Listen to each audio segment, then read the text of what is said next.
Hey everybody.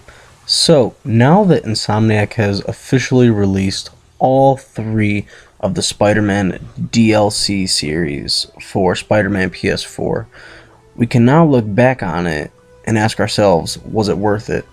Because, well, I ordered the collector's edition of the game, so it came with it either way, but this is something that we should all look over before we pre-order a game or pre-order a DLC, because there's a lot of things I'm going to break down in this that I think is probably going to piss a lot of you guys off, because when I stopped and I thought about it, it made me pretty mad. So the main game for Spider-Man PS4 was $60 for the most of us who pre-ordered it and got it right away. Now, the DLC is $25 for all three packs, or it's $10 a piece if you decide to buy them separately.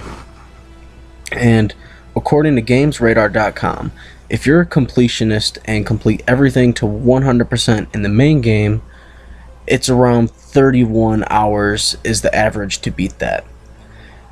Now, when I played the DLC with all three together, I totaled around a time around maybe between 6 and 8 hours personally.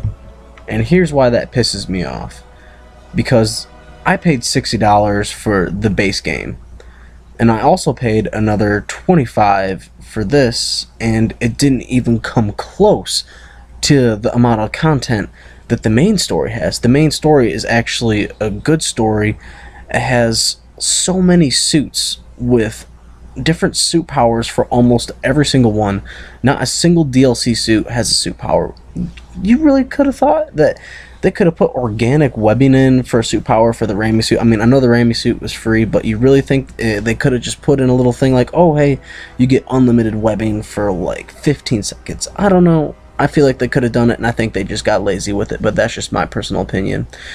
Except, for instance, we could have gotten the Iron Spider suit, the DLC version of the one, not the Infinity War one, but the DLC version, except have a repulsor suit power. I mean, that's something that I feel like that they could have done if you're doing an Iron Spider suit, you know?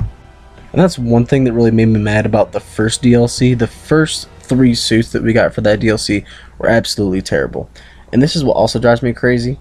The Raimi suit is by far the best looking suit in the game, and that suit was free. It looks better than all the DLC suits. I love the Iron Spider one by far the most in the DLC. That one looks amazing. But other than that, the Raimi is by far the best looking suit, and that suit was free. So here's the way I look at it. If I paid $5 more for the price of a half a game, I really do not think that they would put 7 more hours, give us suits with suit powers, and actually give us a decent story with new innovative enemies with more maps and more challenges and more challenge maps to do, like, instead of just another base. How about throw in some full-on stealth bases, indoor ones, you know, give us some really hard challenges that, you know, are more than just a screwball thing, you know, and that's one other thing. Nobody likes screwball. We all were very vocal about that from the very beginning, and yet by the third one they still stretched it out the entire time. I guarantee you, if they just didn't put her back in, nobody would have complained. So what we paid for it, I really don't think the DLC was actually worth it for Spider-Man PS4. And this is why us gamers got to watch out when we pre-order things, because honestly I think we got really ripped off with the DLC for Spider-Man PS4. And it kind of sucks because, I mean, I'm a diehard Spider-Man fan, and I'll do anything for more Spider-Man stories, whether it's movies, comics, games. I'm always going to suck up every little bit that I can get because I'm just a big fan. And I'll probably even do it for the sequel too, because I love the character so much.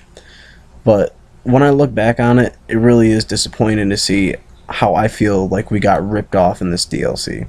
But let me know what you guys actually think in the comments below, because I want to get some more people's opinions on it after I gave you guys some facts and the averages of the times of people finishing the game itself.